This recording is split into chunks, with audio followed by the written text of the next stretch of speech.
Hi, everyone. I'm Thomas Finney, and we are here for one of the presentations I'm most excited to see at the Tech Talks today, automated kerning and spacing.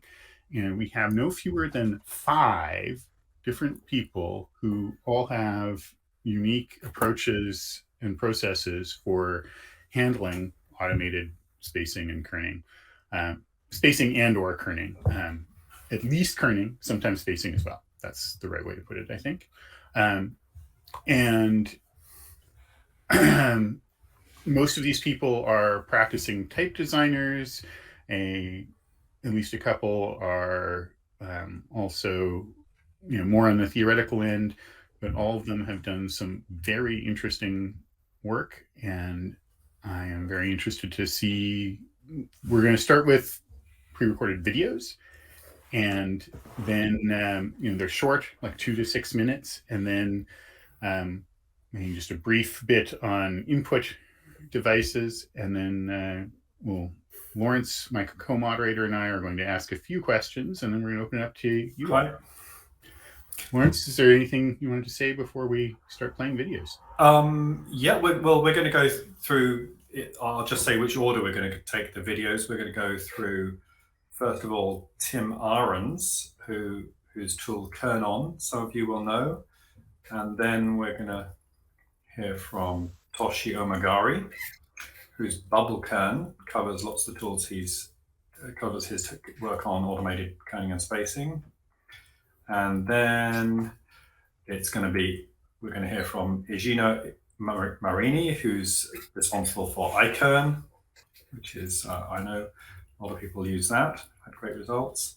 Then we're going to hear from Nathan Willis, who's written some papers and has done a lot of theorizing about this subject. And finally, we're going to hear from Jérémie Hornus from Black Foundry, and his tools are Black Spacer and Black Kerner. So I've just typed those into I've typed into the wrong chat. Sorry, everybody. Let me. I'll paste those into the other chat. Okay, thank you, Tom. Yeah, so we're going to hear from people in that order, and we're going to run right through. It's going to take about 25 minutes, I think, and then we're going to open it up for questions.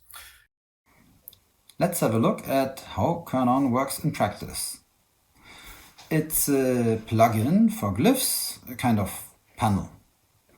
If we start with an unkerned font, the first step is to give Kernon some pairs that are not to be kerned.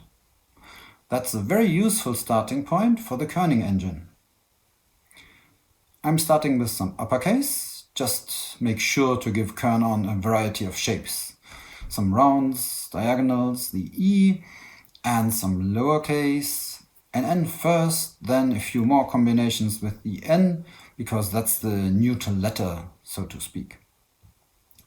Let's start the engine and type in some text, and a very rough auto-kerning is already at work. We have auto pairs and models. So far only 13 of them, but we'll definitely need more to get good kerning. If there's any kerning you don't like, simply adjust it, and that turns it into a model. In the beginning, it's perfectly normal to get some really weird pairs, like these positive ones. But don't worry, Kernon will quickly learn as you add models. Let's not give up that quickly. Maybe another 20 models and we'll start to get sensible auto-kerning. This one's almost there. Could be a little tighter for my taste. The slider here sets the kerning value and also reveals how Kernon sees the pair. These are the hands of our little robot. The possible range the value can have without contradicting any of the models. If you see only a few tick marks, that means the range is very small, so there's not much uncertainty left. Here, we see many tick marks. The automatic value is not as tightly defined. Kernon is not so sure about it.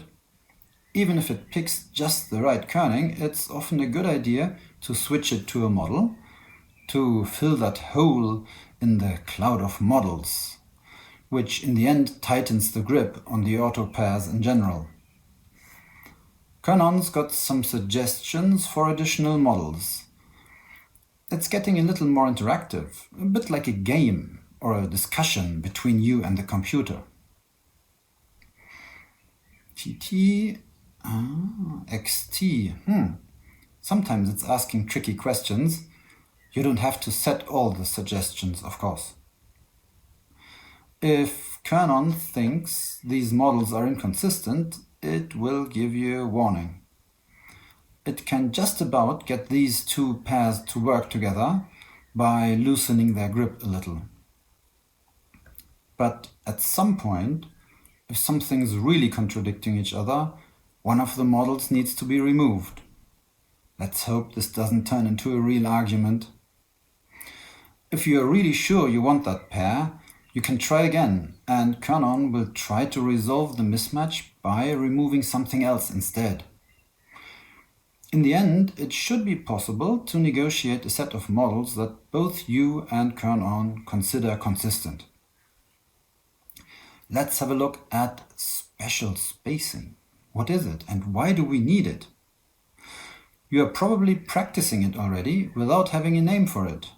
To be honest, I had to invent that name, special spacing, because it's not discussed much, surprisingly. If we look at letters, it's quite clear we are trying to space and kern them so as to get the same visual space between each of them, trying to find the perfect side bearings to achieve that. Looking at punctuation, what's right is not as clearly defined, and we usually end up with something that's spaced more loosely than the letters. The hyphen's got 68 compared to 18 for the T. This additional space, which I call special spacing, is practically a typographic decision. It's not possible for the computer to guess, and not surprisingly, it gets kerned away. To fix that, we say this glyph has special spacing, and to define how much that added space is, we set a model. And if we tell Kerner that the insides of the different brackets are all supposed to have the same special spacing, it can help us achieve visual consistency for the related pairs.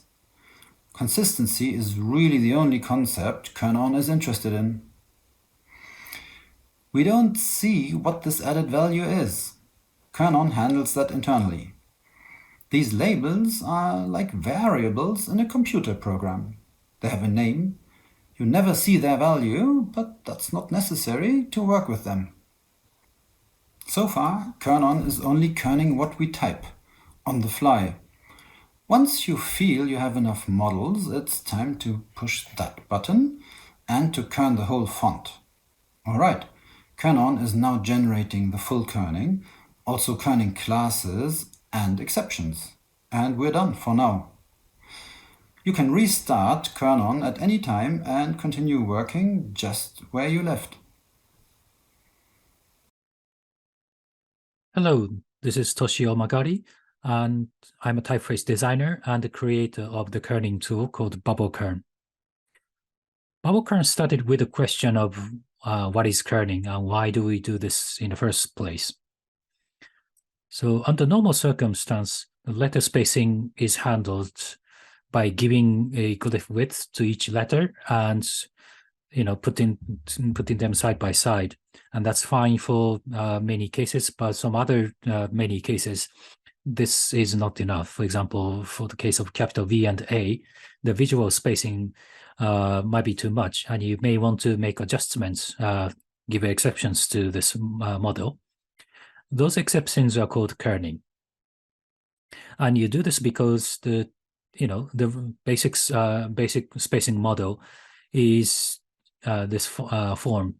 This comes from the old days, the metal type, which used to handle letter spacing by this rectangular metal body, which was a lot less flexible when it comes to spacing or when it comes to tightening spaces.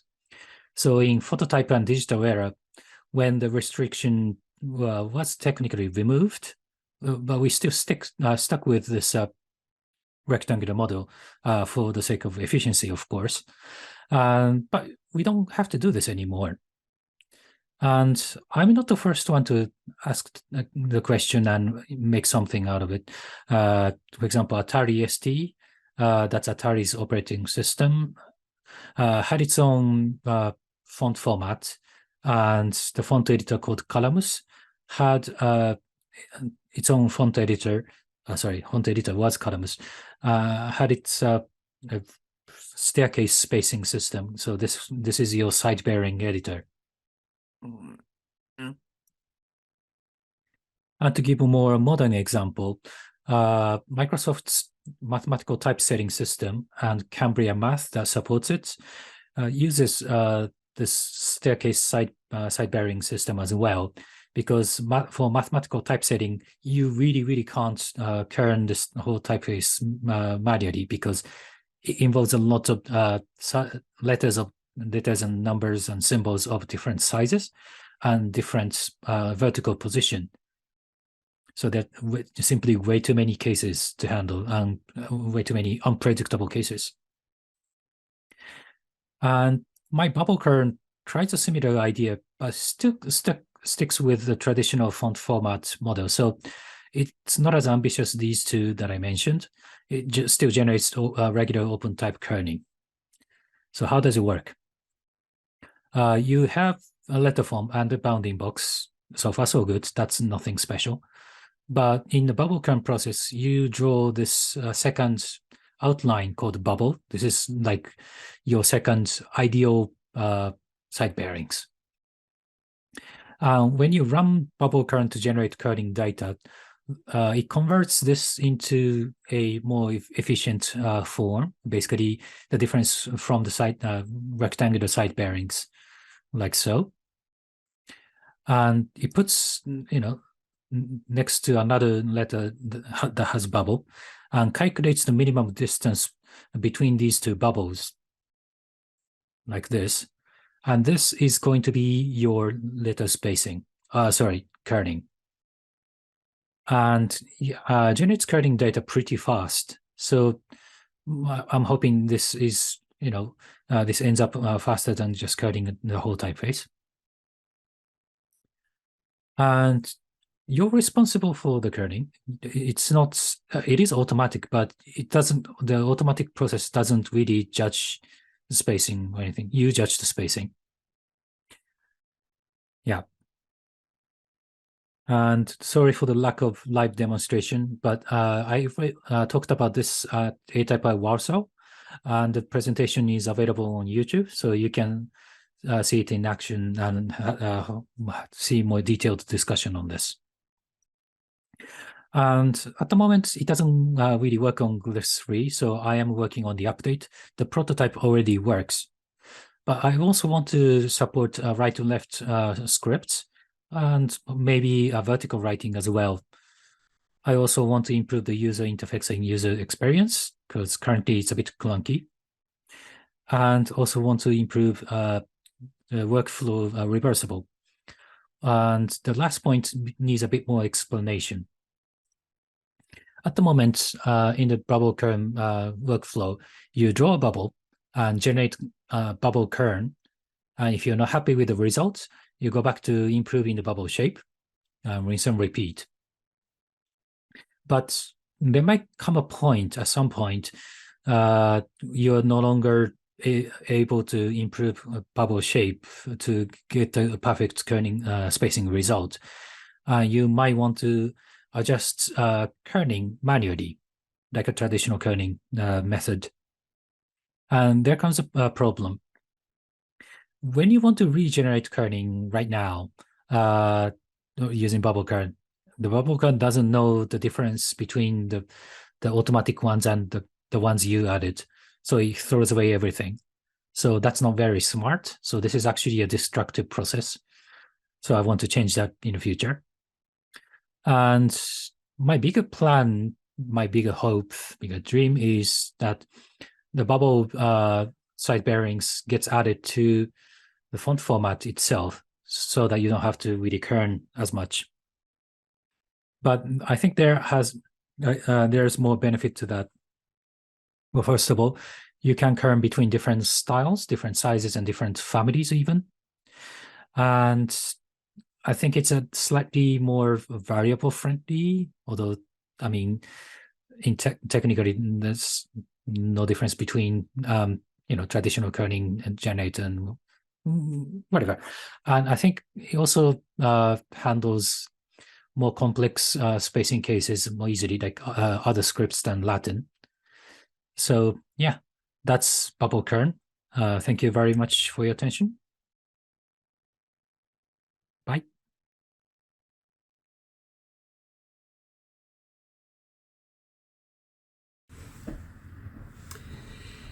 Hello, I'm Igino Marini and I'm a civil engineer.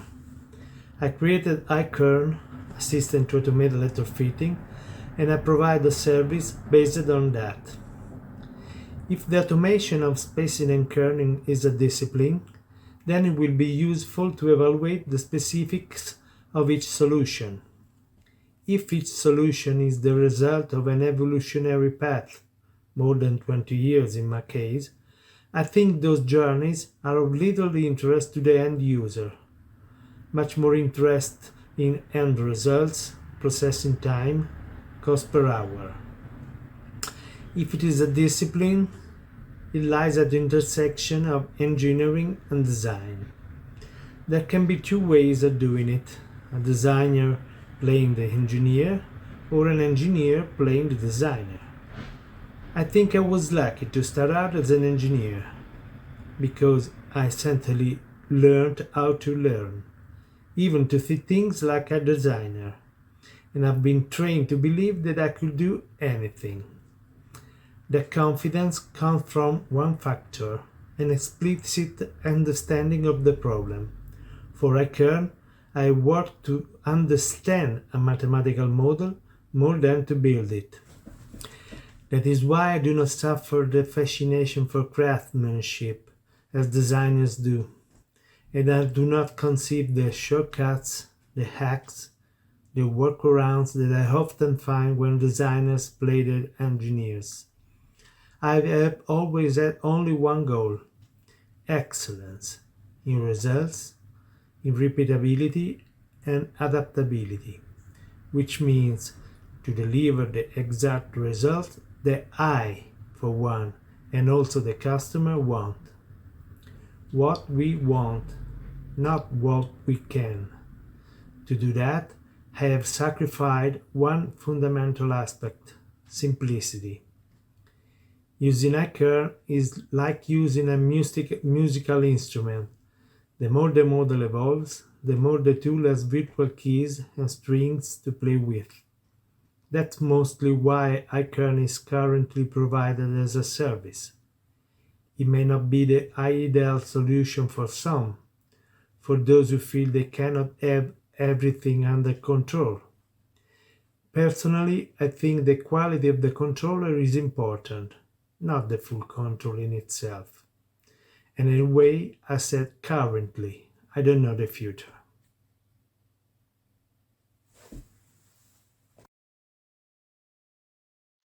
Hi, I'm Nathan Willis.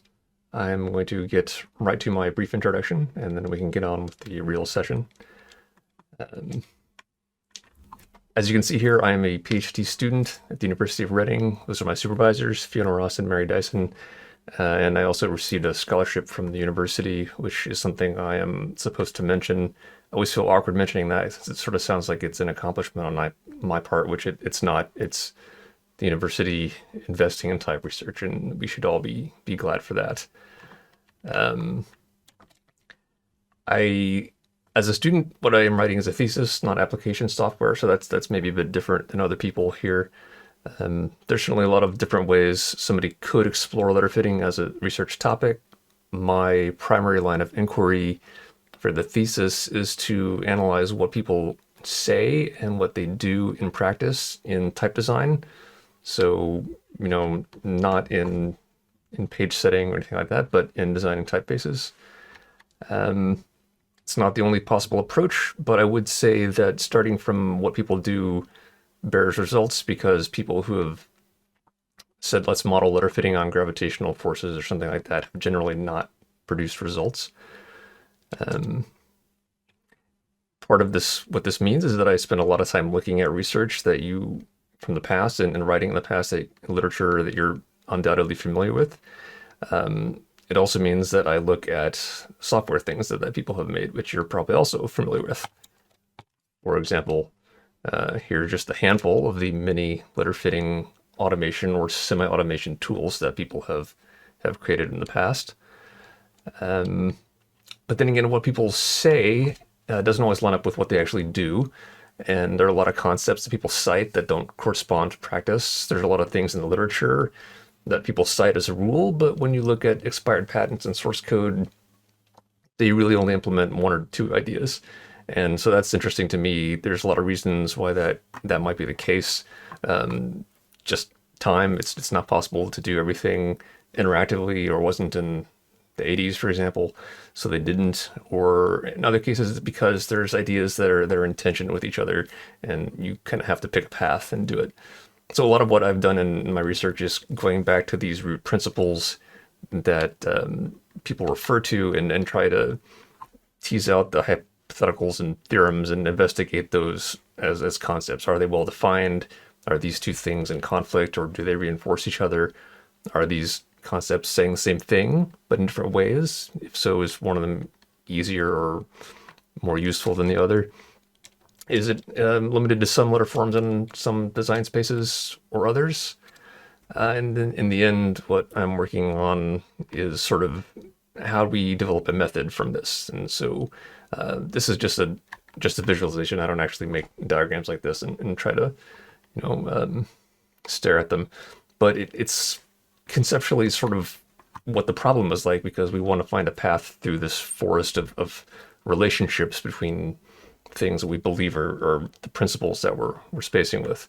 And so, yeah, it might be nice to say, we're going to reduce it to something that's a step-by-step formula, but that's not really how people work. So that's maybe not the way to think of it.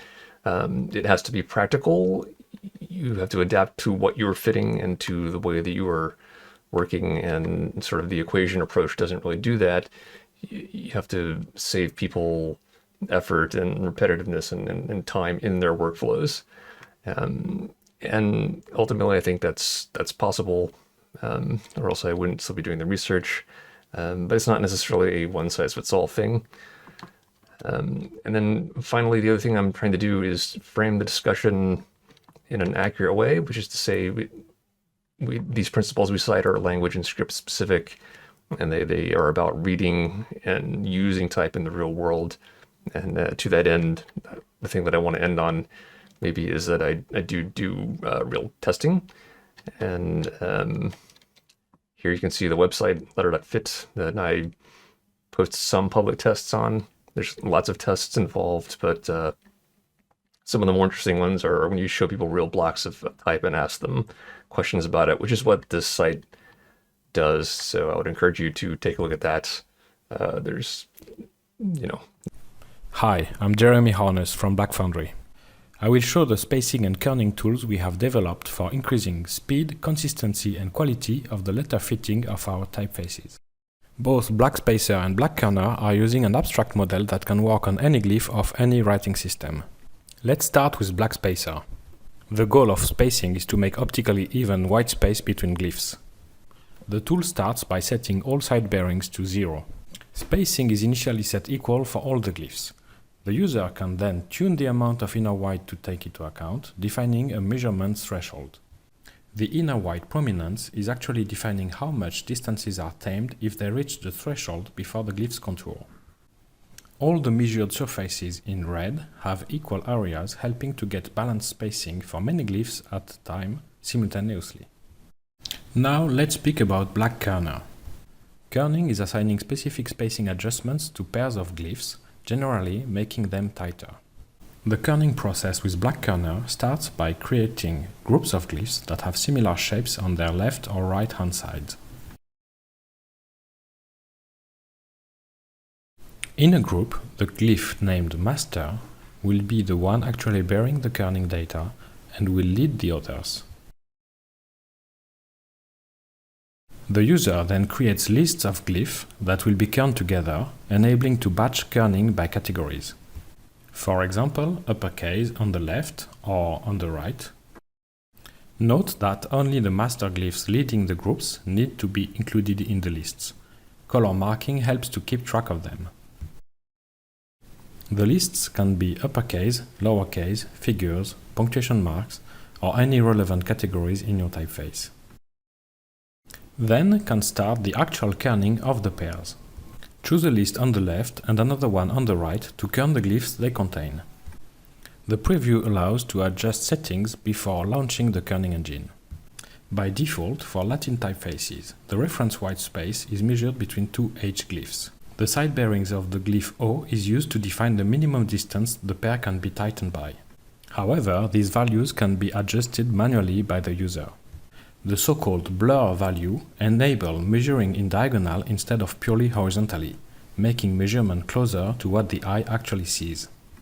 Once happy with the preview settings, calculating all the possible pairs between two lists takes only a few seconds. The user can double-check the results in the output list and even on a printable PDF sheet. It becomes then possible to adjust several times the settings in order to achieve the best results.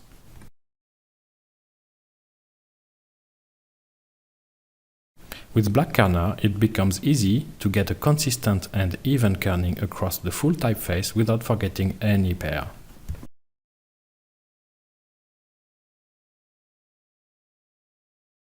The kerning process is made very comfortable. It becomes a matter of combining lists and tuning their settings. Advanced features are not detailed here, but it is worth mentioning that the user can add exceptions, manually adjust some values, or even interpolate settings, for example, to apply them to a full range of weights of a same typeface. The tool also works for right-to-left writing systems. That's it for now. Thank you for watching. Well, thank you, everybody. I think if we can have a round of applause. I don't know if there's in theory, Isabeau allows that now, so I'm going to start clapping to everyone.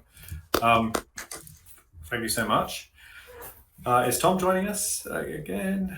Oh, I'm here. Yep, camera on. Cool. That was really stimulating and a wonderful roundup of the diverse approaches and thoughts about coding and spacing over the years. I did have a question about influences. Actually, what reading did you do in your maybe in your studies or after academic study that led you to the models that you're proposing? I mean, many people will have heard of David Kindersley's work. It's actually Nate actually showed one of his books, Optical Letter Spacing. There's also Jeffrey Dowding back in the 50s and 60s. Do some of those old techniques, do they influence your work now? And is there any more recent work that has influenced your models?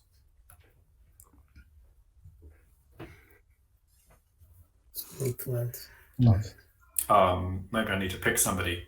Tim. Okay. No, to be honest.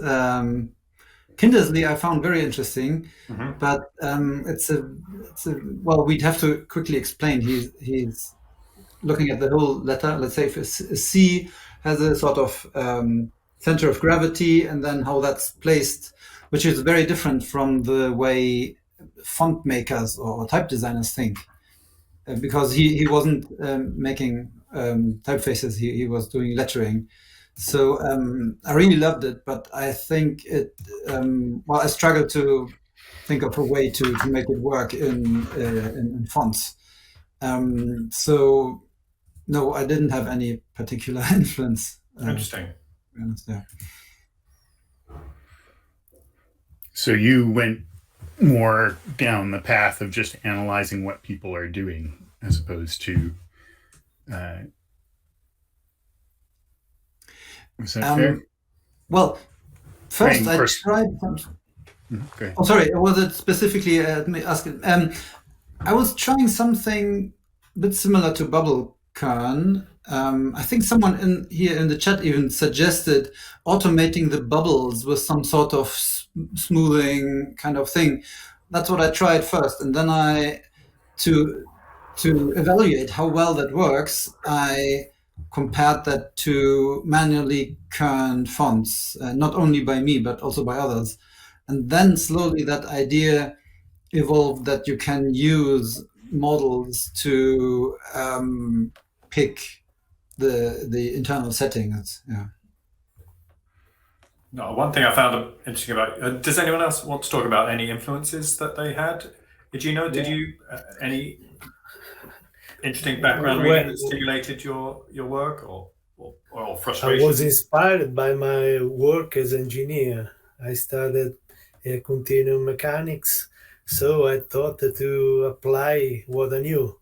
When I began thinking about this process, I read what was available, but found that nothing was worth to be applied. So I began thinking something new, beginning with what I knew. But that was just the beginning, because it took years before I got ideas that worked. There's been a couple of years of failure, but in these failures, I learned just one thing, that spacing and kerning could not be done separately. They should be created from a single source. That was learned at the beginning, and since then I acted like that. So I thought not as something and a kerning that goes after a spacing, or a spacing that is adapted because in the kerning phase something goes wrong. I thought that something more abstract level that generated both kerning and spacing. In fact, kerning and spacing actually are generated only in the end, when the mutual position data are translated into a format that is compatible with font formats, meaning spaced and kerning. Would it be fair to say that your approach is you're not too concerned with systems that do not support kerning, such as Microsoft Word by default? My interest was just finding the right mutual position between glyphs, and then the translation of this position into font data is something that happens in the end as a post-processing, in a post-processing phase, meaning class kerning is not relevant, because spaces and kerning is done between two glyphs. Class kerning comes as an help in processing, because a class in iKern is not something whose values is 0, 1. It's something that can be a continuous value, meaning a glyph can be part of a class, but some glyphs that have shapes similar but not too much can generate exception more easily. So there is a continuous passage of belonging to a class. Oh, that's interesting. So it can be in one class sort of to a 75% level, and another class to a 25% level, and somehow interpolated between what happens in those classes. It's not exactly interpolation, but something in between. Let's say something. It's not interpolation. Interpolation is not non-linear enough for letter fitting uses, I think.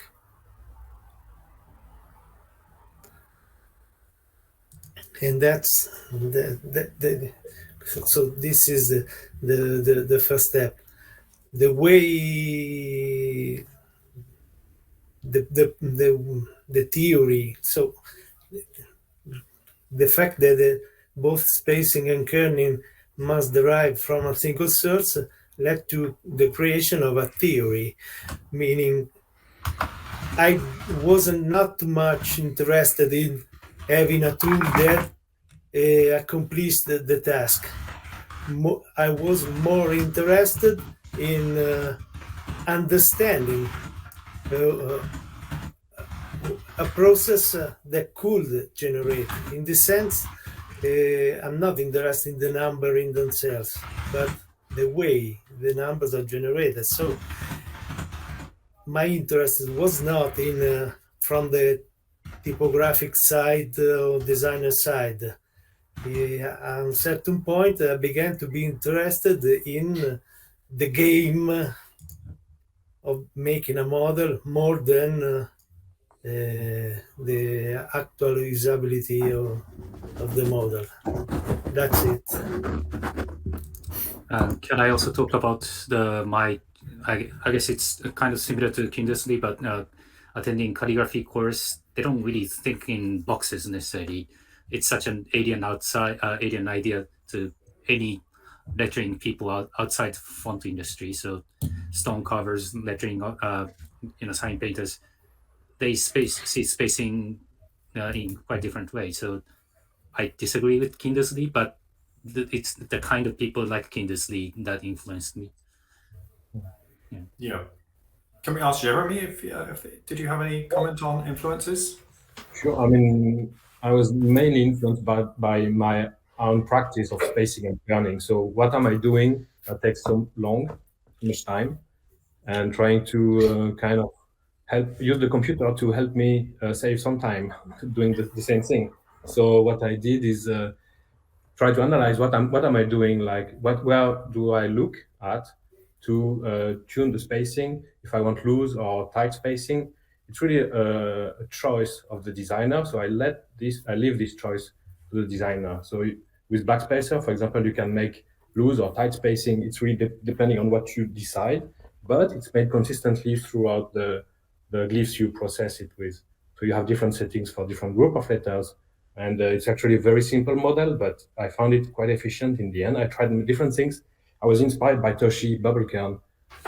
He started that before.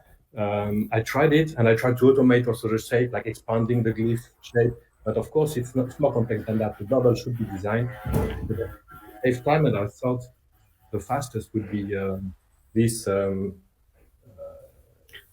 white shape. How much white shape you take into account for the spacing, and then the kerning is just the same thing, except that you look at the reference white that is between the glyphs that are not kerned, like H, two H's, and then try to match all the pairs with this reference white, giving also a minimum white that could not go beyond, so that letter don't touch. And so that's basically it. No, I was in your system particularly. It was interesting to see those pink shapes deforming as if there's a physics model underlying them, as if they're made of some soft material. And that made me maybe Nate has some questions for you, because he was talking about some a little bit of skepticism on gravitational models, which another physics model. Maybe Nate has some views on how those physical models of squishy substances between letters. Sure, I can maybe elaborate on that. Sure. I was kind of rushing through that, but there's other things that people have done in the past where it's not so much the choice of wording as it is someone saying, let's drop what we do in the field and try and make spacing or kerning some other problem that we already know how to solve. And so the gravitational thing and the stuff involving magnetic fields and so on is generally, at least when I was referring to it, it's people who are like, no, it's a different problem and we can solve this problem. And that generally has not borne fruit. And I think there's some reasons for that, coming down to like Kindersley talks about gravity as well and whether things are balanced or not. And to an extent, that's what you do with your eye, but it only works to an extent, because ultimately it's not a solid object that can fall over the letter form. You're perceiving it that way to make some optical judgments, but it's not actually gravity pulling it down when it's on the page and it's flat. So that's an analogy, and the analogy breaks down at some point, and you are involving other optical judgments that you're making. So the stuff about, let's consider it as magnetic fields or as gravitation or something, it's good to get out of your box of thinking, but ultimately those analogies don't run on all four wheels, so to speak, if I can abuse an analogy to criticize analogies. So that's what I was getting at. And I mean, obviously a lot of things that involve balancing constraints are going to have some similarities there. So to some extent, the way you tackle gravity problems in physics is going to remind you of the way you tackle geometry problems as well. But it's not like you can just say, well, forget the practice of type design, and let's just get a physicist to have him make a gravitation problem for us. Do you have any questions for the other panelists as a sort of No, theorist or researcher? I would like to intervene about the discourse of analogies. Mm-hmm. Analogies are the way the human brain thinks. So analogies are important in building a model. Obviously, there is a substrate of imagination, intuition that have to be based on something that is real internally. So analogies are important. What is important is, first of all, I think in my case, there can be just one analogy, because I think a model works when there are competing systems that interact with each other. And what is important, that whatever the analogy is that the result. So everyone can think this.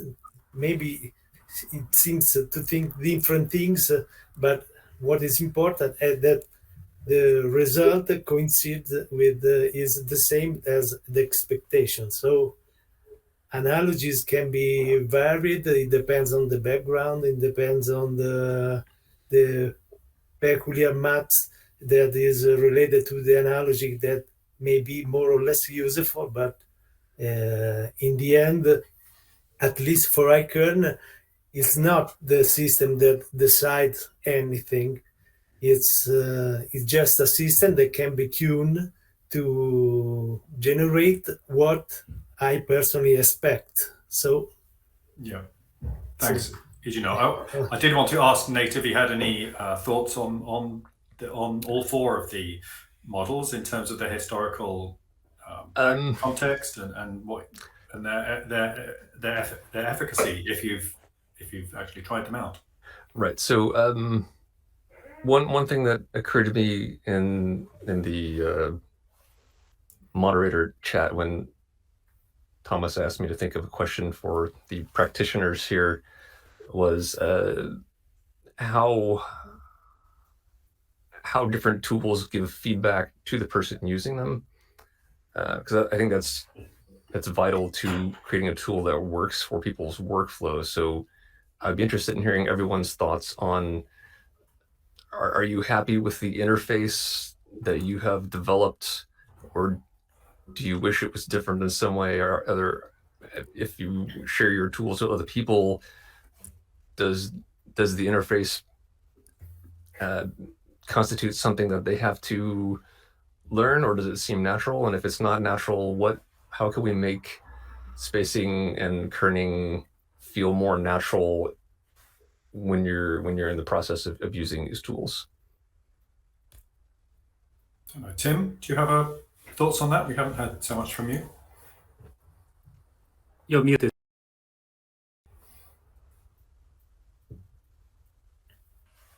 Tim, well, Toshi, go ahead if Tim's. Well, okay. If you had some thoughts on it. Well, I'm not happy with what I did initially. That was, just throwing my ideas and making it work. So they said I want to improve the UI, and I want to actually change the bubble model to more polygonal one, closer to actually the columns model.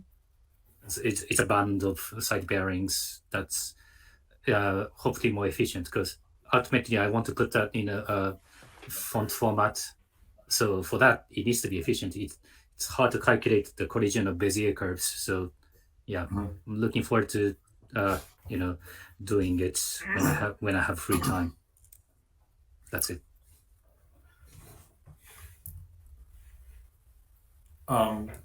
Jérémie, a quick. Tim's unmuted now. Oh, Tim, go Yeah, ahead. no, I'm unmuted. Well, yeah, of course, UI is always an extremely important and difficult aspect. I guess we may all have had ideas for features that would be definitely possible to implement, but extremely difficult to turn into a UI. So yeah, that's why I stuck with this model system, which is, well, it's not quite UI, not as UI-less as I hoped it would be, because you saw all these additional buttons there. But yeah, I'm sure it will evolve further. Feedback from users is, of course, very interesting, and over the years, I suppose things will be refined, and who knows, maybe I can understand better how people work with it. One aspect that was that I liked about it is it's I think it's fun to use. It's a bit like a game. So yeah, that's what I have to say. I do want to get one question in from our audience, from Pablo Gomez. He asks, do your models take file size into account? In variable font, so these days in variable font, with variable fonts around, you want to save as much space as you can. Do you have an economic approach to how the classes are generated, or is that something your models don't care much about? Jérémie, you said you had something to say on that? Yeah. I mean, the file size for kerning depends on the number of pairs. Yes, I mean the actual pairs between, whether it's a group or it's an actual glyph to glyph or glyph to group or whatever. But it's the number of pairs that will increase the file size. So as the designer kerning, he'll try not to get too many of them. And actually, if there are too many, it may be that there is a spacing issue or something like that. So, or that you're over kerning, or that there is a problem. So it's just for Black Kerner, we're just giving the number of pairs visible to the user, and then just make it reasonable. And for variable font, the good thing is that once you have set all the settings for all your list to list kernings, you can apply it to another weight of the variable font, one of the master, and you can also interpolate between two settings. So you don't interpolate the kerning, but you interpolate the setting and then apply to each masters the kerning. So, yeah. And probably worth a mention is Frank Grieshammer's tool, Kernalytics, which I remember seeing a demo of about 4 years ago and enjoying that. Do any of you have use that? I mean, I remember thinking that would be particularly useful in making sure your kerning progresses nicely along a variable axis. So from the narrow weights to the regular to the wide, you would expect your kerning to proceed in a orderly progression for every single glyph, and Kernalytics would help identify those places where there was maybe a retrogression that was unintended. Is that kind of looking out for those kind of errors? Is that part of Kernon, for example, Tim, or your work, Jérémie? No, I think the whole thing is about consistency anyway. So that's the central concept of Kernon. So it should be given in any case. Yeah. Just one quick So thing you about, mean that property sort of naturally comes out of yes, I think it does. Kernel Yes, workflow? Yeah. yes, because consistency is the core concept of Kernon. So I think that's kind of given. Yeah. Just one quick thing about because we were talking about data size of kerning. So Kernon, you can even specify how many kilobytes of kerning you want, and it gets modeled internally rather precisely, and then it maximizes what it can fit into this kerning size, which could be 65 kilobytes for a desktop font if you don't want to use extension kerning, or I use something like 8 kilobytes for my web fonts. And it's interesting, I had quite a few discussions with the users because it's generally not very well known how kerning is stored in the fonts. For example, Kernon doesn't create class to individual glyph pairs because they would be kind of expanded into lots of too many glyph to glyph pairs anyway. And if you have class to class kerning, you have to pay for the whole table, for the whole subtable. And then you can fill these slots as much as you want without needing any additional file size. So removing class to class kerning pairs usually doesn't have any saving at all on the data size. So that was quite interesting to learn that it requires quite a bit of education for the users to make them understand how kerning is stored. Yeah. And presumably other kinds of lossy compression can be performed by merging classes that have similar values. Yes, exactly. It's a lossy compression because it's impossible to get the kerning for, let's say, 1,000 glyphs into 65 kilobytes. So yes, it's an algorithm that creates lossy compression and tries to minimize the loss practically. We haven't got that much time left. I do want to get the participants to show some of their hardware gadgets that I know a couple of them have developed. And they're super fun to look at. So I know you've got one, Toshi. Could you show us what you use for kerning? I got more than one. Oh, yeah. So this is my regular kerning tool right now.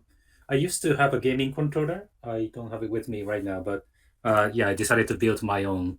So having 1 unit and 10 units kerning, and switching master, switching sample text, and removing kerning and all these things. And for non-kerning workflow, I'm using a different hardware like this.